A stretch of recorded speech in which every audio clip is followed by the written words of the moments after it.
अस्सलाम वालेकुम friends, hope you are all doing good. सब अच्छे से होंगे, मज़े में होंगे। Today again I am with you with another topic that is the scope, operation and applicability of the code of criminal procedure code. ठीक है, so let us begin with the scope and its object of the code of criminal procedure। पहले हम इसकी scope की तरफ आएंगे कि इसका स्कोप क्या है कोड ऑफ क्रिमिनल प्रोसीजर का। इसका यही है कि it is used for administration of criminal law in India. ठीक है, it is first scope. And second thing is that it provides us a machinery for the investigation of crime, for the investigation of suspected criminals, and it is used for the collection of evidence, and it also ascertains the guilt or innocence of the accused person, and it determines the punishment of the guilty. It is its scope, second scope. And it also gives us their laws, it also gives us the provisions that deals with the public nuisances, and it is also used for the prevention of offenses, and it also provides the provisions for the maintenance of wives and children. And it was all about its scope. And criminal procedure code, do you know that it is as it is evident from its name that it is a procedure law। ठीक है, and it regulates the proceedings of the court।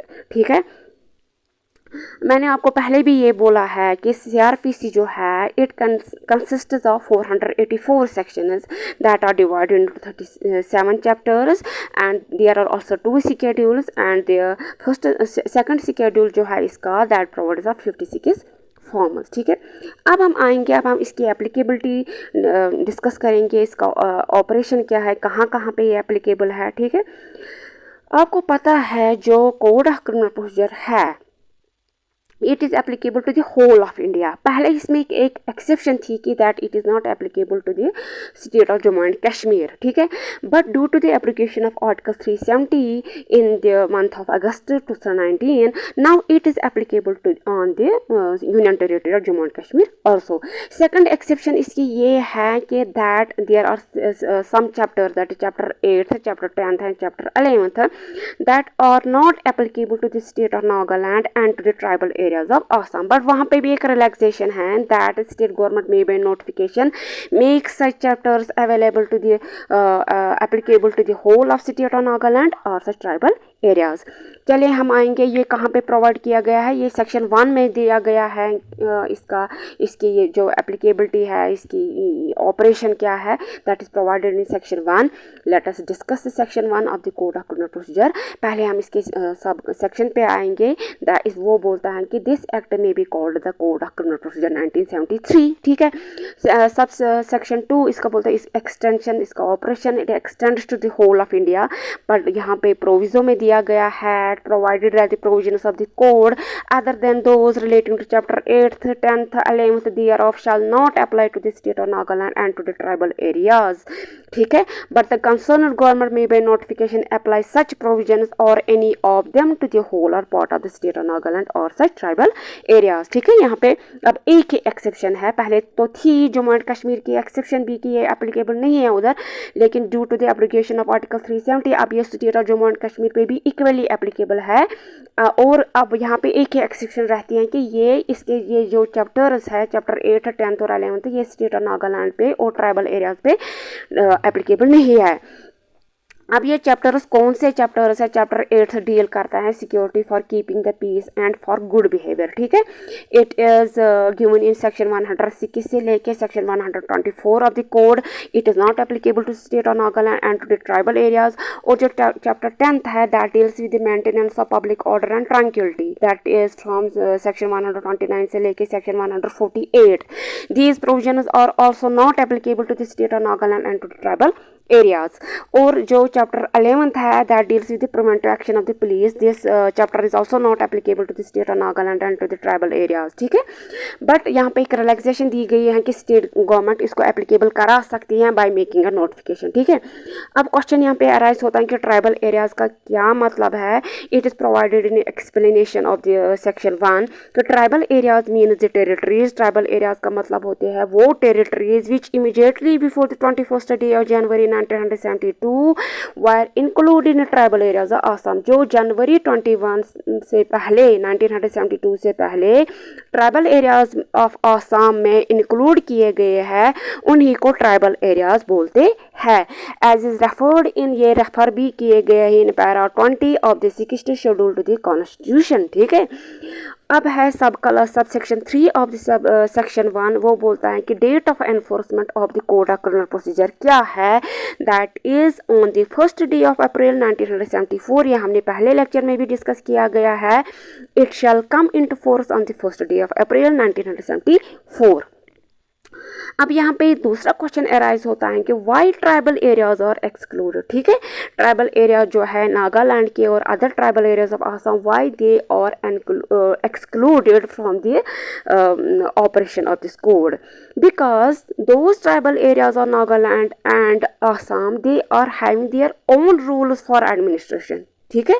And chapter 8 that is security for keeping the peace and for good behaviour, chapter 10 maintenance of public order and tranquillity, and chapter 11 preventive action of the police do not apply in those areas. ठीक है. So it was all about it is applicability. ठीक है. It was all about it is operation, इनके और कहाँ कहाँ पे ये ऑपरेशन में है. ठीक है. कहाँ कहाँ पे एप्लीकेबल है, कहाँ कहाँ पे ये एक्सटेंड होता है. अब हम आएंगे इसके ऑब्जेक्ट की तरफ कोड ऑफ क्रिमिनल प्रोसीजर का. The preamble of the code declares that the object of the act is to consolidate and amend the law relating to criminal procedure. ठीक है. इसका एक्ट यही है कि कंसोलिडेट करे और अमेंड करे the law relating to criminal procedure. इसकी बात इसके तरफ आप ध्यान रखेंगे, ये ऑब्जेक्टिव क्वेश्चन में पूछा ही जाता है कि ऑब्जेक्ट क्या है, तो ये आप ध्यान रखेंगे इसकी तरफ. ठीक है. अब हम आएंगे इसकी एप्लीकेबिलिटी पे, यानी कि इसका जो सेक्शन 4 और सेक्शन 5 है वो हमें बोलते हैं इसकी एप्लीकेबिलिटी है.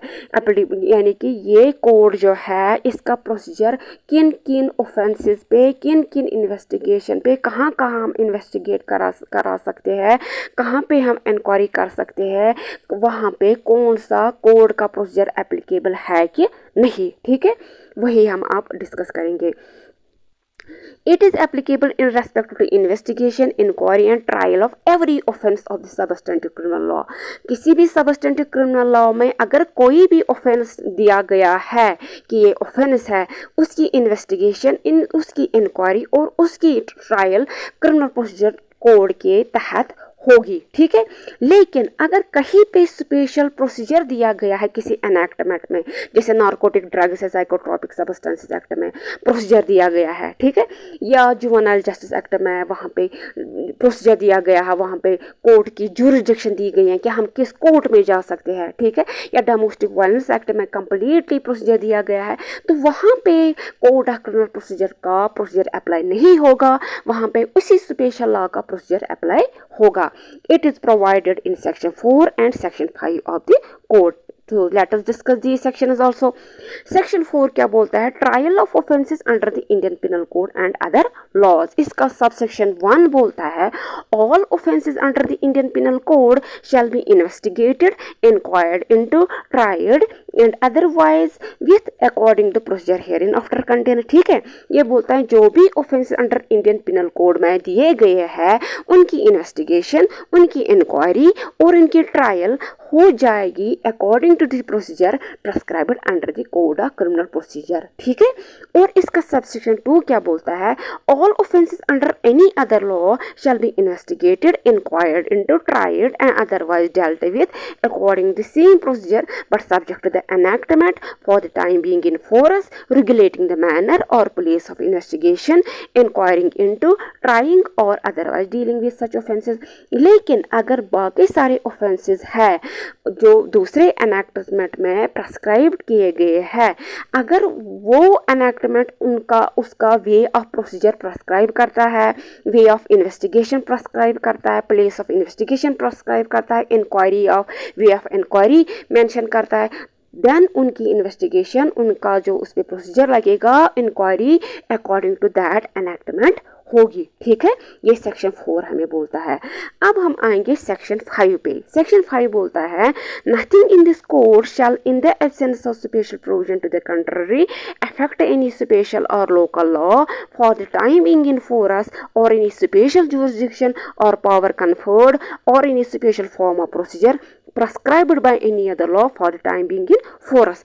ये सेक्शन भी यही बोलता है कि अगर कोड में कोड का प्रोसीजर जो है, कोड क्रिमिनल प्रोसीजर कोड में जो भी प्रोसीजर है ये इक्वली एप्लीकेबल है for trial of all criminal cases, ठीक है। लेकिन अगर किसी स्पेशल लॉ में प्रोसीजर दिया गया है, स्पेशल प्रोसीजर, ठीक है, अगर किसी लॉ में जैसे narcotic drugs and psychotropic substances act में या जुवेनाइल जस्टिस एक्ट में दिया गया है, तो वहाँ पे उसी एनेक्टमेंट का स्पेशल प्रोसीजर लगेगा, ठीक है। जैसे juvenile justice act, care and protection of children act 2000 में क्या गया है कि अगर बच्चा कोई ऑफेंस करता है, हमें क्रिमिनल प्रोसीजर अप्लाई नहीं करना है, हमें जुवेनाइल जस्टिस का ही प्रोसीजर अप्लाई करना है, क्योंकि अगर हम उसको डील करेंगे क्रिमिनल प्रोसीजर को जो एप्लीकेबल है अंडर अदर क्रिमिनल्स को, तो हम उसको उस क्रिमिनल प्रोसीजर के तहत उसको इसमें नहीं ला सकते, ठीक है। तो हमें वहाँ पे ये भी दिया गया कि इस कोड को जुरिडिक्शन है, तो वहाँ पे हमें जुवेनाइल जस्टिस एक्ट की तरफ ही के रूल्स ही अप्लाई करने हैं, ठीक है। इसी तरह से कंटेम्प्ट ऑफ कोर्ट एक्ट 1970 में, इसमें जो जुरिडिक्शन है वो कोर्ट ऑफ रिकॉर्ड्स को होती है, जैसे हाई कोर्ट और सुप्रीम कोर्ट को। वहाँ पे हम सीआरपीसी का प्रोसीजर अप्लाई नहीं कर सकते हैं, ठीक है। यहाँ पे केस लॉ भी है, स्टेट में से पद्माकांत मालविया AIR 1954 इलाहाबाद 523। इसमें बोला गया कि CrPC does not apply to contempt of court proceeding as it is not an offence under section 4 clause 2 of the code, ठीक है।